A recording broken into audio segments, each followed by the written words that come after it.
ক্ষমতায় এসে 1.5 মাস পারেননি, 42,000 কোটি টাকার মতো ব্যাংক থেকে আপনারা লোন করেছেন। সব জায়গায় আপনারা হাত দিচ্ছেন, অমুককে সরাও, অমুককে পাল্টা, অমুককে রিজাইন করো। আপনার অবস্থা দেখে মনে হয় সেই কর্তৃত্ববাদী ফ্যাসিবাদের দিকে আপনি ধাবিত হয়েছেন। আপনার আইনমন্ত্রী, আপনার চিফ হুইপ যারা কথা বলছেন, হাতে যদি ভোট দিয়ে থাকেন তার অর্থ হলো আপনি সমস্ত সংস্কারকে মেনে নিয়েছেন। তা যদি মেনে নেন তাহলে আপনি তার বিরুদ্ধে এখন কথা বলেন, ওটাকে অবৈধ বলেন, ওটা বেআইনি বলেন, তাহলে কি আপনি আপনার দেওয়া ভোটকে অস্বীকার করবেন? আত্মপরিচয়কে আপনি ভুলে যাবেন, আপনি নিজের সিদ্ধান্তকে ইগনোর করবেন? আর তা যদি না হয় তাহলে আর একটা পথ আছে, পার্লামেন্টে আপনাকে এসে বলতে হবে যে না, আমি হাতে ভোট দেইনি। জাতির কাছে সত্য স্বীকার করুন যে মেসেজ দিলেন। আপনি কেবল বলেছেন হ্যাঁ গণভোট যেহেতু হয়েছে তাই বৈধ, তো এখন বলুন সংস্কার পরিষদ যেহেতু প্রেসিডেন্সিয়াল অর্ডার হয়েছে এটাও বৈধ, পরিষদের বৈঠক ডাকুন এবং জুলাই সনদকে বাস্তবায়ন করুন। যে সামান্য জিনিস, এখনো ক্ষমতার 5 বছরের অনেক দিন বাকি, শুরুতেই আপনি যে সংকট তৈরি করেছেন তা না করলে ইতিহাসের বড় শিক্ষা হলো ইতিহাস থেকে কেউ শিক্ষা নেয় না। আপনাদেরকে সেই শিক্ষা নিতে হবে, তা না হলে যারা এই কর্তৃত্ববাদী ফ্যাসিবাদী শাসনের দিকে দেশকে নিয়ে গিয়েছিল তার পরিণতি থেকে আপনাদেরকে শিক্ষা নিতে হবে। জাতির সামনে এখন জ্বালানি সংকট, এখন হামের সংকট, দ্রব্যমূল্য, রেমিটেন্স কিভাবে কমছে। ক্ষমতায় এসে 1.5 মাস পারেননি, 42,000 কোটি টাকার মতো ব্যাংক থেকে আপনারা লোন করেছেন। সব জায়গায় আপনারা হাত দিচ্ছেন, অমুককে সরাও, অমুককে পাল্টা, অমুককে রিজাইন করো। আপনার অবস্থা দেখে মনে হয় সেই কর্তৃত্ববাদী ফ্যাসিবাদের দিকে আপনি ধাবিত হয়েছেন। সেখান থেকে ফিরে আসুন, এই সংকটের সমাধান করুন। আজকে 11 দলীয় ঐক্যের এই জাতীয় সেমিনার আয়োজনের এটাই উদ্দেশ্য যে এই সেমিনারে যত বিদগ্ধ আলোচক যে মেসেজ দিলেন, আপনি কেবল বলেছেন হ্যাঁ গণভোট যেহেতু হয়েছে তাই বৈধ, তো এখন বলুন সংস্কার পরিষদ যেহেতু প্রেসিডেন্সিয়াল অর্ডার হয়েছে এটাও বৈধ, পরিষদের বৈঠক ডাকুন এবং জুলাই সনদকে বাস্তবায়ন করুন। সকলকে ধন্যবাদ। তবে আমরা অনুরোধ করব, জনগণের ভাষা বুঝুন। সংবিধান শুধু আপনারাই পড়েন না, আপনারাই বুঝান না, পার্লামেন্টে একেবারে বই উঁচু করে বলেন জুলাই সনদের সব অক্ষরে অক্ষরে মানব, এই বিধি এই ধারা। আজকে সংবিধান বিশেষজ্ঞ রাজনৈতিক বিশ্লেষকরা চমৎকার করে আলোচনা করলেন। এটা মনে রাখবেন, সরকারি দলকে বলবো আপনাদের বাইরে সিনিয়র আইনজীবী, সংবিধান বিশেষজ্ঞ, আইনজ্ঞ প্রচুর আছে। সেমিনার, গোল টেবিলের আলোচনার দিকে নজর দিন। আপনাদের বাইরে আছে এক বিরাট বাংলাদেশ, সেই বাংলাদেশ বলছে আপনাদের এখন রিয়ালাইজ করার সময় হয়েছে। কেবল গত পরশুদিন আইনমন্ত্রী, স্বরাষ্ট্রমন্ত্রী, চিফ হুইপ বসে বলেছেন হ্যাঁ গণভোট যেহেতু হয়ে গেছে তাই এটা বৈধ। প্রথম বলেছিলেন গণভোট বৈধ না, সংস্কার পরিষদ বৈধ না, প্রেসিডেন্টের অর্ডার বৈধ না, তো কেবল একটা বলছেন হয়ে গেছে তো বৈধ হয়েছে। আপনারা মানুষের ভাষা বোঝার চেষ্টা করুন। মানুষের প্রশ্নের কি উত্তর দেবেন? জনগণ প্রশ্ন করছে যে মাননীয় প্রধানমন্ত্রী এখন যিনি ক্ষমতায় আসেন,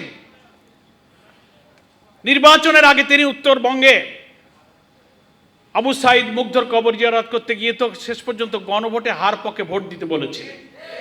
মানুষ আমাদের প্রশ্ন করে তাহলে প্রধানমন্ত্রী তো দেখলাম গণমাধ্যমে ভোটের দিন 12ই ফেব্রুয়ারি উনি ভোট কেন্দ্রে ঢুকলেন। ভোট কেন্দ্রে ঢুকলেন মানে আপনি হাতে ভোট দিয়েছেন? যদি তা দিয়ে থাকেন, হাতে ভোট দেওয়ার অর্থ হলো 84টি সংস্কারের বিষয়ে, 47টি সাংবিধানিক সংস্কারের বিষয়ে আপনি হাতে ভোট দিয়েছেন। তবে আমরা অনুরোধ করব, জনগণের ভাষা বুঝুন। সংবিধান শুধু আপনারাই পড়েন না, আপনারাই বুঝান না, পার্লামেন্টে একেবারে বই উঁচু করে বলেন জুলাই সনদের সব অক্ষরে অক্ষরে মানব, এই বিধি এই ধারা। আজকে সংবিধান বিশেষজ্ঞ রাজনৈতিক বিশ্লেষকরা চমৎকার করে আলোচনা করলেন। এটা মনে রাখবেন, সরকারি দলকে বলবো আপনাদের বাইরে সিনিয়র আইনজীবী, সংবিধান বিশেষজ্ঞ, আইনজ্ঞ প্রচুর আছে। সেমিনার, গোল টেবিলের আলোচনার দিকে নজর দিন। আপনাদের বাইরে আছে এক বিরাট বাংলাদেশ, সেই বাংলাদেশ বলছে আপনাদের এখন রিয়ালাইজ করার সময় হয়েছে। কেবল গত পরশুদিন আইনমন্ত্রী, স্বরাষ্ট্রমন্ত্রী, চিফ হুইপ বসে বলেছেন হ্যাঁ গণভোট যেহেতু হয়ে গেছে তাই এটা বৈধ। প্রথম বলেছিলেন গণভোট বৈধ না, সংস্কার পরিষদ বৈধ না, প্রেসিডেন্টের অর্ডার বৈধ না, তো কেবল একটা বলছেন হয়ে গেছে তো বৈধ হয়েছে। আপনারা মানুষের ভাষা বোঝার চেষ্টা করুন। মানুষের প্রশ্নের কি উত্তর দেবেন? জনগণ প্রশ্ন করছে যে মাননীয় প্রধানমন্ত্রী এখন যিনি ক্ষমতায় আসেন, নির্বাচনের আগে তিনি উত্তরবঙ্গে আবু সাইদ মুগ্ধর কবর জিয়ারত করতে গিয়ে তো শেষ পর্যন্ত গণভোটে হার পক্ষে ভোট দিতে বলেছিলেন। মানুষ আমাদের প্রশ্ন করে, তাহলে প্রধানমন্ত্রী তো দেখলাম গণমাধ্যমে ভোটের দিন 12 ফেব্রুয়ারি উনি ভোট কেন্দ্রে ঢুকলেন। তো ভোট কেন্দ্রে ঢুকলেন মানে আপনি হাতে ভোট দিয়েছেন? যদি তা দিয়ে থাকেন, হাতে ভোট দেওয়ার অর্থ হলো 84টি সংস্কারের বিষয়ে, 47টি সাংবিধানিক সংস্কারের বিষয়ে আপনি হাতে ভোট দিয়েছেন, যে হাতে কোনো নোট অফ ডিসেন্ট ছিল না। আপনার আইনমন্ত্রী, আপনার চিফ হুইপ যারা কথা বলছেন, হাতে যদি ভোট দিয়ে থাকেন তার অর্থ হলো আপনি সমস্ত সংস্কারকে মেনে নিয়েছেন। তা যদি মেনে নেন, তাহলে আপনি তার বিরুদ্ধে এখন কথা বলেন, ওটাকে অবৈধ বলেন, ওটা বেআইনি বলেন, তাহলে কি আপনি আপনার দেওয়া ভোটকে অস্বীকার করবেন? আত্মপরিচয় কি আপনি ভুলে যাবেন? আপনি নিজের সিদ্ধান্তকে ইগনোর করবেন? আর তা যদি না হয়, তাহলে আর একটা পথ আছে, পার্লামেন্টে আপনাকে এসে বলতে হবে যে না, আমি হাতে ভোট দেইনি। জাতির কাছে সত্য স্বীকার করুন। পরিশেষে আমি বলতে চাই, যেহেতু আমাদের আসল নেতৃবৃন্দ পার্লামেন্টে যারা লড়াই করছেন, আর অনেক জাতীয় নেতৃবৃন্দ বক্তব্য রাখবেন, আমি এইটা বলে শেষ করতে চাই যে সামান্য জিনিস, এখনো ক্ষমতার 5 বছরের অনেক দিন বাকি। শুরুতেই আপনি যে সংকট তৈরি করেছেন তা না করলে ইতিহাসের বড় শিক্ষা হলো, ইতিহাস থেকে কেউ শিক্ষা নেয় না। আপনাদেরকে সেই শিক্ষা নিতে হবে, তা না হলে যারা এই কর্তৃত্ববাদী ফ্যাসিবাদী শাসনের দিকে দেশকে নিয়ে গিয়েছিল তার পরিণতি থেকে আপনাদেরকে শিক্ষা নিতে হবে। জাতির সামনে এখন জ্বালানি সংকট, এখন হামের সংকট, দ্রব্যমূল্য, রেমিটেন্স কিভাবে কমছে। ক্ষমতা এসে 1.5 মাস পারেননি, 42,000 কোটি টাকার মতো ব্যাংক থেকে আপনারা লোন করেছেন। সব জায়গায় আপনারা হাত দিচ্ছেন, অমুককে সরাও, অমুককে পাল্টা, অমুককে রিজাইন করো। আপনার অবস্থা দেখে মনে হয় সেই কর্তৃত্ববাদী ফ্যাসিবাদের দিকে আপনি ধাবিত হয়েছেন। সেখান থেকে ফিরে আসুন, এই সংকটের সমাধান করুন। আজকে 11 দলীয় ঐক্যের এই জাতীয় সেমিনার আয়োজনের এটাই উদ্দেশ্য যে এই সেমিনারের যত বিদগ্ধ আলোচক যে মেসেজ দিলেন, আপনি কেবল বলেছেন হ্যাঁ গণভোট যেহেতু হয়েছে তাই বৈধ, তো এখন বলুন সংস্কার পরিষদ যেহেতু প্রেসিডেন্সিয়াল অর্ডার হয়েছে এটাও বৈধ, পরিষদের বৈঠক ডাকুন এবং জুলাই সনদকে বাস্তবায়ন করুন। সকলকে ধন্যবাদ। আল্লাহ হাফেজ। বাংলাদেশ জিন্দাবাদ। 11 দলীয় ঐক্য জিন্দাবাদ। কারণ হচ্ছে তিনি বিশ্বাস ভঙ্গ করেছেন। আমরা সবাই তার উপরে আস্থা রেখেছিলাম। আমরা ভেবেছিলাম তিনি একজন আন্তর্জাতিক ব্যক্তিত্ব, সর্বজন গ্রহণযোগ্য ব্যক্তিত্ব। তার বিরুদ্ধে আমাদেরও অনেক অভিযোগ আগেও ছিল বিভিন্ন বিষয়ে, তা বলবো না। কিন্তু তিনি সর্বশেষ সংসদে স্থানীয় সরকার প্রতিমন্ত্রীর বক্তব্যের পরে গোমর কিন্তু ফাঁস হয়ে গিয়েছে।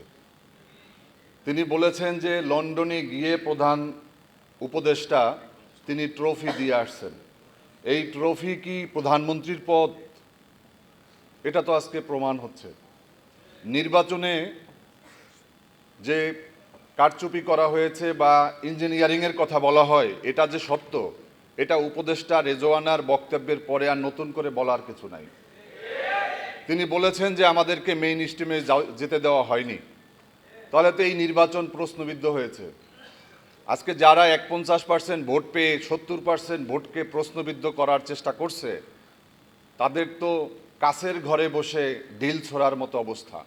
সংগ্রামী বন্ধুরা আমার, এখানে জামাত ইসলামীর নেতৃত্বে 8টি রাজনৈতিক দল তারা আন্দোলন করতেছিল এই 5 তারিখের পরিবর্তনের পরে যে সংস্কার, বিচার এবং নির্বাচন হতে হবে। সংস্কার প্রশ্নে যে কি হয়েছে তা তো আপনারা দেখছেন যে আজকে গণভোটের পরেও, গণভোট বিজয়ী হওয়ার পরেও তারা তা মানছে না। বিএনপি বিশ্বাস ভঙ্গ করেছে, বিএনপিও। আমরা জাতীয় ঐক্যমত্য কমিশনে সেদিন হয়তো আমি একটু বিপরীত জায়গাতে ছিলাম, কিন্তু ওইখানে যেই সমস্ত বক্তব্য উপস্থাপনা হতো, বিষয় অবতারণা হতো, এই সালাউদ্দিন সাহেবের মুখের দিকে তাকিয়েই কিন্তু এগুলো অনেকটা নির্ভর হতো। সেখানে আমরা যে আরও যেই দলগুলো ছিলাম, তিনি যেইভাবে কথা বলেন বা যেই ধারায় কথা বলেন, টোটাল কমিশনই তো তার দিকে অনুকরণ করে তারপর ওইভাবে সিদ্ধান্ত নেওয়া হতো। এবং সবগুলো সিদ্ধান্ত কিন্তু এই বিএনপির তাকে সামনে রেখে নেয়ার পরে তারপরে আজকে কেন তারা ইউটার্ন নিয়েছে? আজকে 8 দলের দাবি ছিল যে প্রথমে বিচার করতে হবে, সেই বিচারের জায়গা আজকে প্রশ্নবিদ্ধ করেছে। সেখানে আমরা দেখলাম যে তাজুল ইসলামের মতো একজন সাহসী এবং দক্ষ আইনজীবীকে সেখান থেকে সরিয়ে দিয়ে আজকে কি করা হচ্ছে? আপনারা কেন স্পিকার শারমিনকে গ্রেপ্তার করলেন? কে বলেছিল গ্রেপ্তার করতে? গ্রেপ্তার করার পরে আবার আপনি তাকে ছেড়ে দিলেন কেন? এত মানবিকতা কেন? আমরা তো দেখেছিলাম যে বেগম খালেদা জিয়াকে গ্রেপ্তারের পরে তাকে বিনা চিকিৎসায় তাকে হত্যা করা হয়েছে, কিন্তু শারমিনের বেলায় আপনারা মানবিকতা দেখালেন, অলরেডি জামিন দেওয়া শেষ। সাবের চৌধুরীর বেলায় একই কাজ করেছেন। তার মানে আজকে আপনাদের সমস্ত কর্মকাণ্ডের মধ্যে একে একে প্রমাণ হচ্ছে যে আপনারা ভারতের অনুকম্পা নিয়ে ক্ষমতায় এসেছেন। তারেক রহমান সাহেব বলেছিলেন যে এবারের যে নির্বাচন, এই নির্বাচনটা খুবই ক্রিটিক্যাল হবে, খুবই ক্রিটিক্যাল হবে। আমরাও অবস্থা দৃষ্টে যেভাবে সারা দেশে 11 দলীয় জোটের জোয়ার এসেছিল, আমরা ভেবেছিলাম যারাই ক্ষমতায় যাবে হয়তো 10টা 15টা আসনের ব্যবধান হবে, কিন্তু এই যে প্রায় 212টা 14টা আসন যারা দিয়েছে, আজকে তারাই তাদের পক্ষে তারা কাজ করছে। আওয়ামী লীগ এবং এদেশের সংখ্যালঘুদেরকে নির্বাচনের 2 দিন আগে ভারতের ইশারায় সরাসরিভাবে তাদেরকে বিএনপির পক্ষে দাঁড়া করানো হয়েছিল। তো যার কারণে বলবো, যেভাবেই হোক আপনারা সরকারে গেছেন, আপনারা আজকে এই গণভোটের রায় মেনে নেন। যদি গণভোটের রায় মেনে না নেন, আমরা জানি যে আপনারা আন্দোলন সংগ্রাম কি পারেন। দীর্ঘ 20 বছর আপনাদের সাথে আন্দোলন সংগ্রাম করেছি। ঈদের পরে, কোরবানির পরে, পরীক্ষার পরে, বর্ষার পরে আমরা কিন্তু এই রাস্তায় যাব না। অলরেডি গতকালকেই কিন্তু সালাউদ্দিন সাহেবের কণ্ঠ কিছুটা পরিবর্তন হয়েছে। ইনশাআল্লাহ সারা বাংলাদেশে আমরা পরিকল্পিতভাবে কর্মসূচি দিলে পুরোটাই ঘুরে যাবে ইনশাআল্লাহ। আজকে এখানে আরেকটা কথা বলে শেষ করব। আমি তখন বিএনপির সাথে খুবই কাছাকাছি, তখন নিম্নকক্ষে পিআর নিয়ে দাবি নিয়ে আন্দোলন সংগ্রাম হচ্ছিল। আপনারা যদি এই দাবিতে আরেকটু অনড় থাকতে পারতেন তাহলে পুরো ব্যবস্থাই কিন্তু আপনারা পেয়ে যেতেন, কিন্তু তখন আমরাও আতঙ্কে ছিলাম যে আপনাদের আন্দোলন বোধহয় যেভাবে চলছে এটার একটা পূর্ণতা পাবে, বা অথবা নির্বাচন এই অন্তর্বর্তীকালীন সরকার আপনাদের দাবিকে মেনে নিতে তারা বাধ্য হবে। কিন্তু সেখান থেকে একটু ডিলে হওয়ার কারণে সেখানে কিন্তু নিম্নকক্ষের পিআর আর আমরা পাই নাই। যেই উচ্চকক্ষের পিআরে গণভোটে পাশ হওয়ার কথা তাও আজকে তারা কিন্তু করতে চাচ্ছে না। যার কারণে আমাদের পুরো প্যাকেজ গণভোটের রায় বাস্তবায়ন ছাড়া আমাদের এখন দ্বিতীয় কোনো দাবি নেই। একটাই দাবি যে গণভোটের রায় বাস্তবায়ন করতে হবে। আমরা আজকে আমাদের বুদ্ধিজীবী, আমাদের বিভিন্ন পেশার মানুষের সামনে আমরা আজকে অঙ্গীকার করছি যে আমরা এই গণভোটের রায় বাস্তবায়ন ছাড়া আমরা রাজপথ ছাড়ব না। সবাইকে ধন্যবাদ। বাংলাদেশ জিন্দাবাদ, বাংলাদেশ লেবার পার্টি জিন্দাবাদ, 11 দলীয় জোট জিন্দাবাদ।